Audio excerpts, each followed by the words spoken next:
administration na ito ay napakagaling. May PhD sa diversion.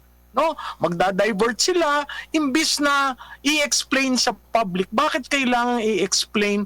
Kasi asawa ka ng Pangulo. Yun na lamang mandato na ibinigay ng taong bayan sa iyong asawa, dapat yun halagahan nila. Kaya ako nalulungkot dahil March 8 pa yan. 'Di ba? March 11 yung kay Presidente Duterte. Lumabas yan ng July 13. July 14 may diversionary tactic. At makikita mo, napakalalapit yung biglang may ibang balita na para baguhin yung naratibo.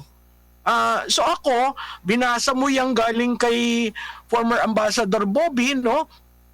Na nakapangalan siya dyan. Unang-una, klarado na parte si Ginoong Tantoco ng official entourage. Kasama siya doon.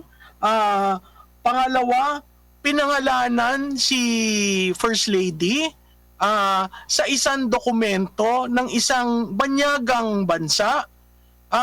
So paano mo yun hindi i-explain sa public?